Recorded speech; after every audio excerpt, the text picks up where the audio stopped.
Good morning students. आज अपने हैं जो 12th एग्रीकल्चर केमिस्ट्री का अध्याय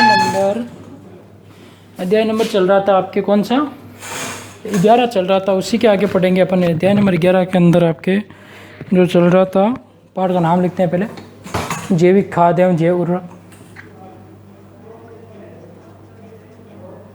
अध्याय नंबर 11 जैविक खाद एवं जैव उर्वरक। इसके अंदर अपन पढ़ रहे थे जैविक खाद एवं जैव उर्वरक के अंदर अपन ने जैविक खाद कंप्लीट कर लिया था और जैव उर्वरक अपने चल रहा था, है ना। तो जैविक खाद कंप्लीट करने के बाद में जैव उर्वरक पढ़ रहे थे। जैव उर्वरक के अंदर अपन ने बात कर ली थी आपके दो प्रकार के जैव उर्वरकों के बारे में। इसके अंदर पहले अपन ने पढ़ा था, टॉपिक चल रहा था अपने जैव उर्वरक।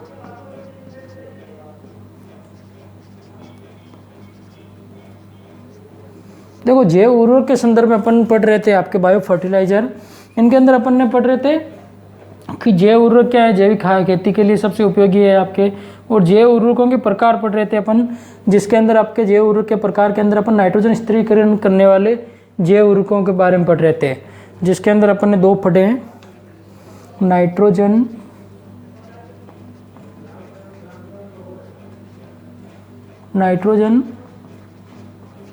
स्थिरीकरण करने वाले जैव उर्वरक, इनके बारे में अपन पढ़ रहे थे। नाइट्रोजन स्थिरीकरण करने वाले जैव उर्वरक के बारे में, तो इसके अंदर अपन ने बात की नाइट्रोजन स्थिरीकरण करने वाले जैव उर्वरकों के बारे में, जिसके अंदर आपके एक पढ़ लिया अपन ने नाइट्रोजन स्थिरीकरण करने वाले जैव उर्वरकों के बारे में। एक पढ़ा अपन ने क्या, नाइट्रोजन स्थिरीकरण करने वाले जैव उर्वरक के अंदर एक पढ़ा अपन ने राइजोबियम।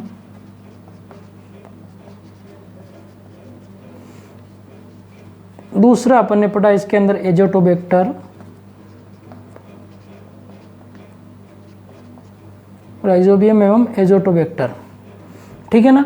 अब अपन इसके आगे पढ़ेंगे। अपन राइजोबियम और एजोटोबैक्टर के विभिन्न भागों के बारे में बात कर ली अपन ने कि राइजोबियम की कौन कौन सी प्रजातियां किस फसल के लिए उपयोगी है और एजोटोबैक्टर की कौन कौन सी फसल के लिए उपयोगी है, इनके बारे में चर्चा कर ली।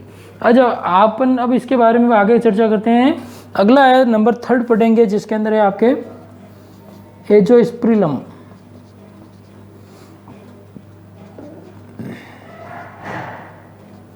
एजोस्पिरिलम के बारे में चर्चा करेंगे अपन। तो एजोस्पिरिलम क्या होता है और इसके क्या हैं आपके गुणधर्म, वही बात समझ में। इनके बारे में मतलब ये कहाँ कौन कौन सी पादप की फसलों के लिए उपयोगी है, इसके अलावा ये आपके किस प्रकार से कहा कितनी नाइट्रोजन का स्थिरीकरण कर सकता है।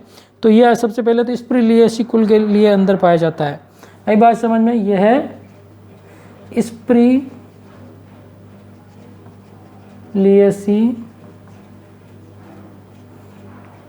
कुल में पाया जाता है। एजोस्पिरिलम क्या होता है, स्पिरिलिएसी, जैसे राइजोबियम है राइजोबिएसी कुल का, उसी प्रकार ये स्पिरिलिएसी कुल का होता है। और यह जीवाणु क्या होता है आपके, यह जीवाणु राई, बाजरा, ये जीवाणु क्या होता है आपके राई, बाजरा तथा ज्वार, राई बाजरा तथा ज्वार कुल के ज्वार के पौधों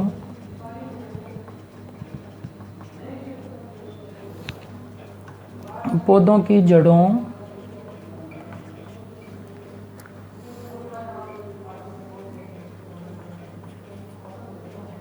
के साथ पाया जाता है। तो ये जीवाणु क्या होता है आपके राई बाजरा और ज्वार के पौधों की जड़ों के साथ में पाया जाता है।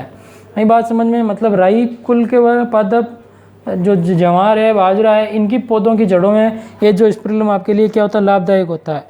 अब ये क्या कार्य करता है, यह वृद्धि नियामक ये वर्दी नियामक पदार्थों, ये वृद्धि नियामक पदार्थों को भी उत्सर्जित करता है। मतलब क्या करता है, जो वृद्धि नियामक पदार्थ हैं पादप के लिए, वृद्धि हार्मोन है वगैरह, उनका उत्सर्जन करता है, जिससे पादप की वृद्धि में आसानी रहे। इसके अलावा यह पर्णहरित की मात्रा को बढ़ाता है। यह पर्णहरित, जो क्या एक प्रकार का वर्णक है, यह पर्णहरित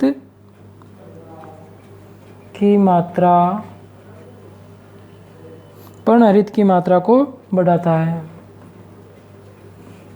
पर्णहरित क्या होता है, ये आपके इसके कारण पत्तियों का रंग क्या होता है, आपके हरा होता है। तो पर्णहरित की मात्रा अगर ज़्यादा होगी पादप के अंदर, तो वो क्या करेगा, ज़्यादा प्रकाश संश्लेषण की क्रिया करेगा। आई बात समझ में? और प्रकाश संश्लेषण की क्रिया ज़्यादा होगी तो वो पादप के लिए उपयोगी है। इसके अलावा और बात करें अपन, तो इससे पौधों की वृद्धि भी अच्छी होती है और रंग गहरा हरा होता है। इससे पौधों की, ये जो स्पिरुलिनम की बात कर रहे हैं अपन, तो इससे पौधों की वृद्धि भी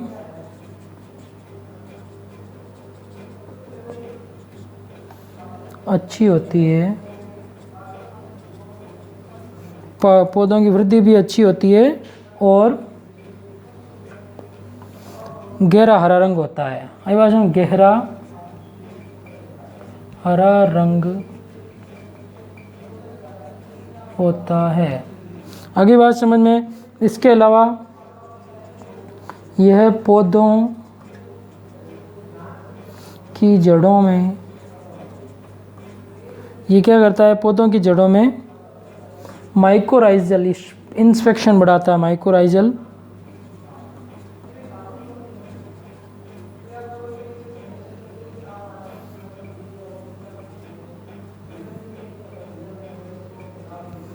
इन्फेक्शन को भी बढ़ाता है। इसके अलावा ये क्या करता है, ये जीवाणु भी मृदा में स्वतंत्र रहकर वातावरणीय नाइट्रोजन का स्थिरीकरण करता है, क्योंकि कार्य यही पढ़ रहे हैं अपन कि नाइट्रोजन स्थिरीकरण करने वाले जैव उर्वरक, तो नाइट्रोजन का स्थिरीकरण करने में इम्पोर्टेंट है। और इस जैव उर्वरक का उपयोग अपन किस में कर सकते हैं, इसका उपयोग अपन कर सकते हैं आपके धान में, इसके अलावा आपके ज्वार में, इसके अलावा आपके गन्ना में, धान, ज्वार, गन्ना, बाजरा, और बात करें अपन तो सब्जियों में।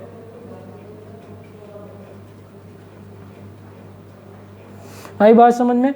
मतलब चावल है, ज्वार है, गन्ना है, बाजरा है, सब्जियों आदि में इनका उपयोग कर सकते हैं अपन।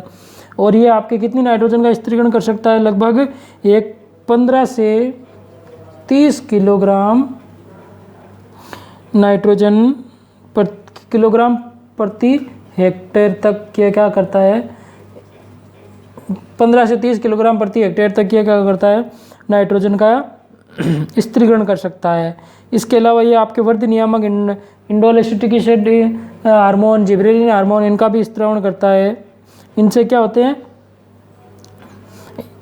IAA जिब्रेलिन का हार्मोन भी स्त्रावित होता है। इससे अनाज वाली फसलों में 15 से 30% तक की उपज बढ़ती है। इससे अनाजी फसलों में क्या होता है, इससे आपके अनाजी फसलों में 15 से 30% उपज, 15 से 30% उपज बढ़ती है। वही बात समझ में? इससे क्या होता है, अनाजी फसलों में 15 से 30% तक की उपज बढ़ जाती है और नकदी फसलों में 10 से 20% तक। अनाजी मतलब जिनको अपन अनाज के रूप में, नकदी जिनको अपन बेचकर पैसे प्राप्त कर सकते हैं, उनको अपन क्या कहते हैं, नकदी फसलें, है ना। नकदी फसलों में 10 से 20% उपज बढ़ती है। तो ये आपके जैव उर्वरक के अंदर अपन ने नाइट्रोजन स्थिरीकरण करने वाले जैव उर्वरकों के बारे में चर्चा की राइजोबियम के अंदर। एजोटोबैक्टर के अंदर और एजोस्पिरिलम के अंदर। तो ये 3 प्रकार के जो जैव उर्वरक हैं ये आपके नाइट्रोजन स्थिरीकरण करते हैं। इसके अलावा और भी पढ़ेंगे अपन, और भी जैव उर्वरकों के बारे में चर्चा करेंगे अपन, जिसके अंदर और आगे बात करेंगे। तो नाइट्रोजन स्थिरीकरण करने वाले जैव उर्वरक के अंदर राइजोबियम हो गया, एजोबैक्टर हो गया और एजोस्पिरिलम हो गया। इसके अंदर आपके ये स्प्रोलियासी कुल के में पाया जाता है एजोस्पिरिलम, और ये जीवाणु, ब्राई, बाजरा, ज्वार पौधों की जड़ों के साथ में वृद्धि नियामक पदार्थों को उत्सर्जित करता है, पर्णहरित की मात्रा को बढ़ाता है पौधों में, ये आपके अच्छी वृद्धि के लिए जिम्मेदार होते हैं। धान, गन्ना, बाजरा, सब्जियों के माइक्रोऑर्गेनिज्म इन्फेक्शन को बढ़ाता है। ये आपके अनाजी फसलों में 15 से 30% तक की उपज को बढ़ाता है, और नकदी फसलों में 10 से 20% तक की उपज को बढ़ाता है। इसके अलावा ये 15 से 30 किलोग्राम प्रति हेक्टेयर की क्या करता है, आपके वृद्धि करता है। तो इस प्रकार से ये आपके हो गया जैव उर्वरकों। अब इनका अपन क्या, तीनों प्रकार के जैव उर्वरक पढ़ लिए। अब इनका उपयोग कैसे करें अपन ने ये तो पढ़ लिया कि ये इनका ये फ़ायदे हैं, तो इनके उपयोग की विधि क्या रहेगी कि अपन इनको कैसे मृदा के साथ में इनका उपयोग करें जी, या पादप के अंदर कैसे उपयोग करें। जैसे अपन क्या कर सकते हैं, बीज के साथ में लगा कर इनका उपयोग कर सकते हैं, मृदा के उपचार में कर सकते हैं, पौधों के उपचार में कर सकते हैं, कंद के उपचार में। तो ये उपयोग कैसे करें, इनके बारे में अपन चर्चा करेंगे। इसके अलावा भी जैव उर्वरक है, जैसे बात की मैंने आपके, इनके अलावा एक और आपके नील हरित शैवाल है जो नाइट्रोजन स्थिरीकरण करने में सहायक होता है, नील हरित शैवाल, और एक है आपके एजोला। इन दोनों के बारे में अपन बाद में चर्चा करेंगे क्योंकि इनकी उपयोग की विधि अलग है। आई बात समझ में, ये करते नाइट्रोजन स्थिरीकरण है लेकिन इनका उपयोग अलग विधि से करना पड़ता है। आई बात समझ में। तो अपन को इन तीनों का उपयोग अपन एक ही तरीके से कर सकते हैं, इन तीनों का उपयोग। तो इन तीनों के अब अपन उपयोग की विधि देखते हैं। पहले इनके लक्षण हो गए, कौन कौन सी फसल के लिए ये उपयोगी हैं। अब इनके आपके उपयोग की विधि कैसे कर मतलब इनका उपयोग कैसे करें अपन। बहुत सिंपल है, प्रयोग करना इनका कोई दिक्कत नहीं है। अभी देखो आपको बताते हैं प्रयोग की विधियाँ इनकी।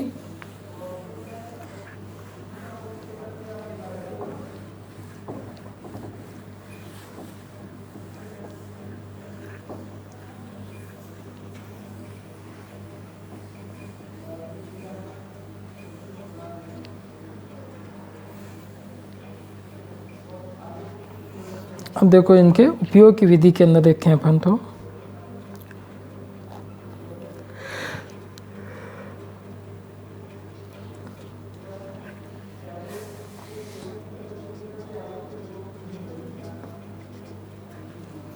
नाइट्रोजनी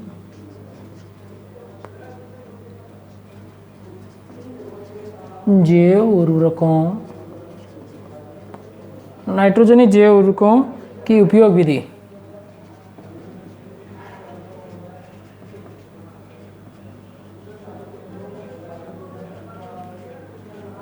नाइट्रोजनी जैव उर्वरकों की उपयोग विधि की बात करें अपन, तो इनका उपयोग कैसे करें अपन। तो इनके अंदर आपके हो जाएंगे उपयोग करने के लिए, आपके पहला उपयोग हो जाएगा बीज उपचार के अंदर। आई बात समझ में कि ना, इनका उपयोग अपन बीज उपचार में कर सकते हैं, बीजों का उपचार करके भी कर सकते हैं।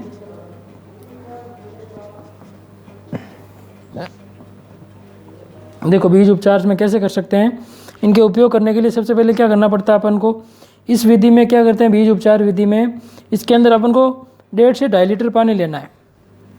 1.5 से मतलब 1500 से 2500 लीटर, 1500 से नहीं सॉरी 1.5 लीटर से 2.5 लीटर पानी लेना है।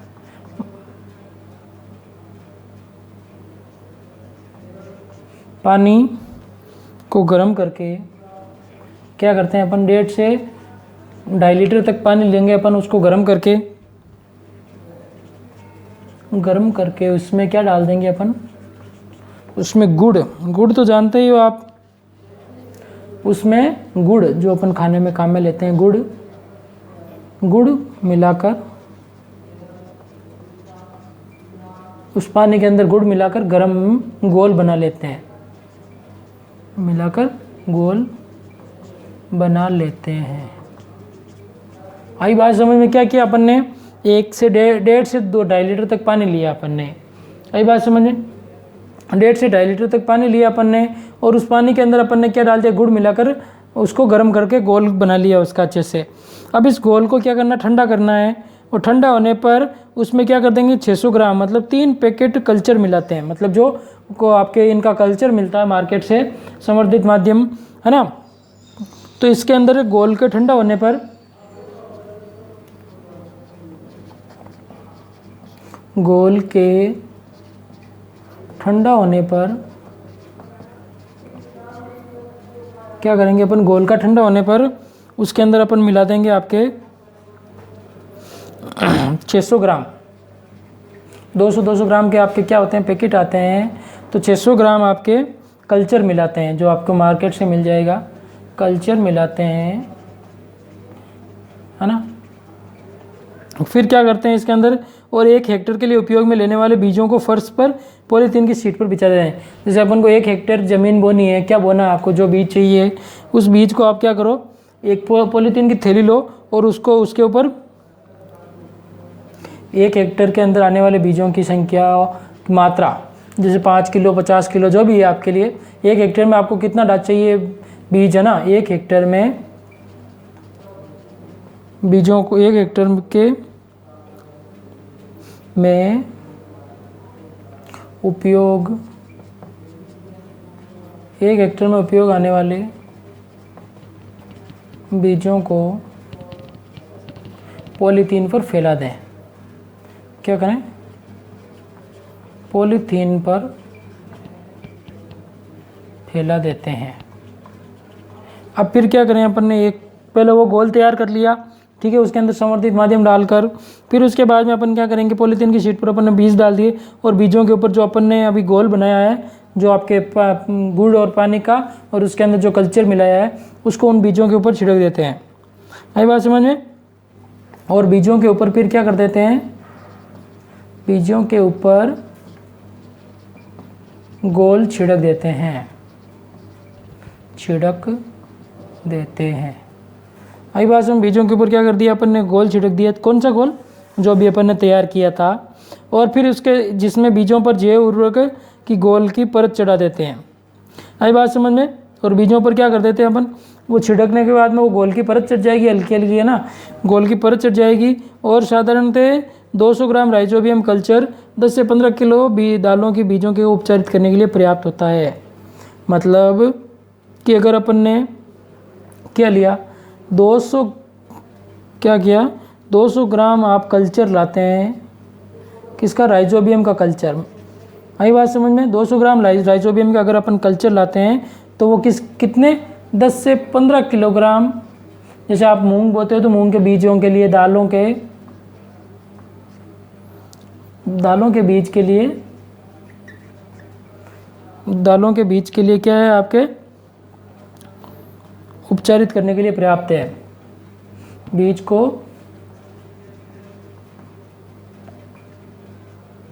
उपचारित करने के लिए पर्याप्त है। आगे बात समझें तो 10 से 15 किलोग्राम दालों के बीज को उपचारित करने के लिए क्या है, पर्याप्त है। कितना, 200 ग्राम कल्चर, ठीक है। कल्चर मतलब उसके अंदर वो जैव उर्वरक मिलते हैं अपन को।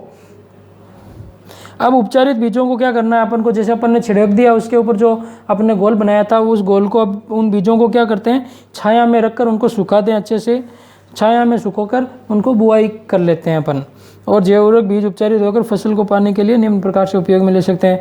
जैसे मूंग, उड़द है, चावल है, उनके लिए 1 लीटर पानी और 250 ग्राम गुड़। मतलब अपने अगर फसल क्या है, मूंग बो रहे हैं अपन, या फिर उड़द की फसल बो रहे हैं, मूंग है, उड़द है, इसके अलावा और बात करें अपन तो अब चावल है, इनके लिए क्या करना है अपन को, फसल के लिए पानी अपन को लेना है कितना, 1 लीटर। 1 लीटर पानी में गुड़ कितना लेना है अपन को, 250 ग्राम, ठीक है। और बात करें अपन तो अरहर के लिए आपको पानी कितना चाहिए, पानी चाहिए 1.5 लीटर लगभग। वह गुड़ कितना चाहिए? 300 ग्राम। और फसलों की बात करें अपन तो चने की, मूंगफली के लिए चना, मूंगफली और सोयाबीन। चना, मूंगफली और सोयाबीन की फसल है तो उसके लिए अपन को पानी चाहिए कितना? 2.5 लीटर। और गुड़ चाहिए आपके 300 ग्राम। अगली बात समझ में। और इससे क्या होता है? बीज उपचार विधि जैव उर्वरक उपयोग की सबसे प्रभावी विधि होगी यही है। आई बात समझ में। ये बीज उपचार की विधि सबसे अच्छी विधि है, क्योंकि बीजों के साथ में ही जैव उर्वरक जो ज़्यादातर जड़ों में होते हैं तो उनके साथ में उपचारित हो जाएंगे, तो वो आपके लिए जैव उर्वरक क्या करेंगे? आपके फायदेमंद रहेंगे। आई बात समझ में। तो बीज उपचार की ये विधि पहली विधि थी नाइट्रोजन उर्वरकों का उपयोग करना। कि अपन को मार्केट से अपन को कल्चर लेके आना है। जैसे अपन को दालों की खेती कर रहे हैं तो राइजोबियम का कल्चर ले आओ। राइजोबियम के कल्चर मिल जाएंगे मार्केट में आपको, जो आपके खाद बीज की दुकान है वगैरह उनके ऊपर, है ना। या फिर अपन को कहीं से पता करेंगे तो आसानी से मिल जाएगा। ठीक है, बीज वो कल्चर लेके आए। फिर अपन को क्या किया? अपन ने 1 हेक्टेयर अपन भूमि बोनी है, उसके अंदर वो बीज कितना चाहिए अपन को पता है कि 1 बीघा में कितने चाहिए? लगभग 3 से 4 किलो अगर आपको बीज चाहिए तो आप 1 हेक्टेयर के लिए 15 से 20 किलो आप ले लो। क्या बीज ले लिया अपन ने। उसके लिए अब उनको उपचारित करने के बीजों को क्या कर दिया? एक पॉलीथीन की थैली पर बिछा दिया अच्छे से साफ बीजों को। फिर उसके ऊपर क्या किया अपन ने? एक गोल बनाते हैं अपन, जिसके अंदर क्या करते हैं? 2 लीटर लगभग अपन ने पानी ले लिया, 2 से 2.5 लीटर तक पानी। और उस पानी के अंदर क्या किया? जैसे अपन को गुड़ मिला देते हैं उसमें, है ना। जैसे 1 लीटर पानी है तो उसके अंदर 250 ग्राम पाव भर गुड़, और 1.5 लीटर पानी है तो 300 ग्राम, और 2.5 लीटर पानी है तो 400 ग्राम तक अपन को गुड़ लेना है। हमें 400-500 ग्राम तक गुड़ लेकर उसके अंदर मिलाकर अच्छे से घोल बना लिया अपन। गुड़ का घोल बना ही सकते हैं, घर पे मिल जाता आसानी से। और फिर वो पॉलीथीन पर बिछाए हुए बीजों के ऊपर उस घोल, उसके अंदर जो अपन ने घोल बनाया उसके अंदर आप कल्चर का माध्यम डाल दें, मतलब 600 ग्राम कल्चर डाल दें अपन उस पानी के अंदर, जो अपन को मिलता है मार्केट से लेके आते हैं। उनको अच्छे से घोल कर फिर उन बीजों के ऊपर छिड़क दो, और बीजों को छायादार स्थान पर सुखाकर फिर अपन उसकी बुआई करेंगे तो वो आपके लिए उपचारित हो जाएंगे बीज, और उनके अंदर जैव उर्वरकों की मात्रा बढ़ जाएगी। तो जैव उर्वरकों के अभी अपन ने लाभ देखे हैं कि इनके क्या क्या लाभ हैं, इनके बारे में अपन ने चर्चा की है। ठीक है, इसके अलावा और बात करें अपन तो बीज उपचार विधि के अलावा आपके है और विधि, जिसके अंदर अपन बात करें मृदा उपचार विधि। मतलब इसके अलावा अपन मृदा का उपचार भी कर सकते हैं। जैसे देखो, बीज उपचार के बाद में मृदा उपचार विधि देखते हैं अपन।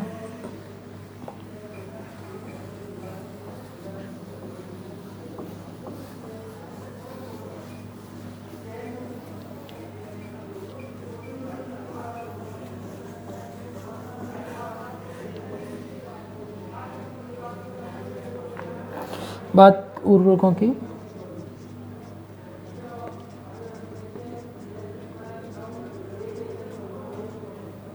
देखो इसके अंदर बात करें अपन तो मृदा उपचार विधि। पहले विधि देखी अपन ने बीज उपचार करके, अब अपन दूसरी बात करें मृदा उपचार की विधि। तो इस विधि में क्या करेंगे अपन?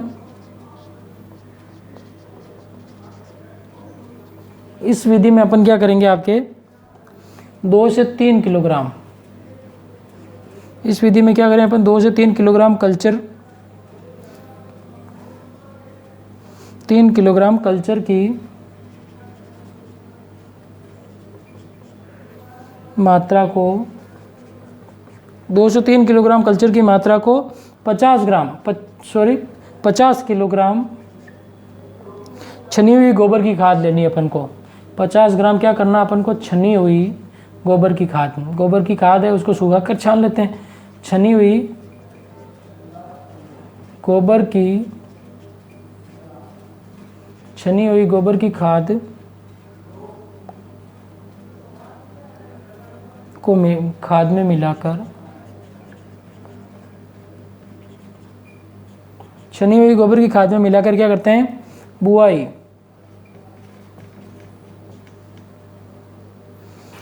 बुआई से पूर्व गीले खेत में छिड़क देते हैं। गीले खेत में छिड़क देते हैं।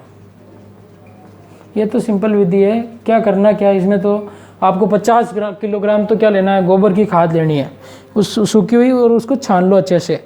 छान कर उसके अंदर अपन को 2 से 3 किलोग्राम कल्चर लेके आना है, और कल्चर लेके आने से बाद में दोनों को अच्छे से मिक्स कर लो आप, खाद को और कल्चर को अच्छे से मिक्स करके फिर क्या करना है, जैसे अपन को बुआई करनी है उससे 1 दिन 2 दिन पहले क्या करें अपन, जैसे खेत गीला होता है, बारिश हुई होती है, गीले खेत में अपन बुआई करते हैं, है ना, ना ज़्यादा गीला हो ना ज़्यादा सूखा हो, तो उस गीले खेत में अपन क्या करें, उसको अपन अच्छे से छिड़क देते हैं, है ना। छिड़क देंगे तो क्या हो जाएगा, आपके वो जो है मृदा उपचारित हो जाएगी, और मृदा के अंदर क्या आ जाएंगे आपके, छिड़क देंगे तो मृदा के अंदर वो जैव उर्वरकों की मात्रा बढ़ जाएगी।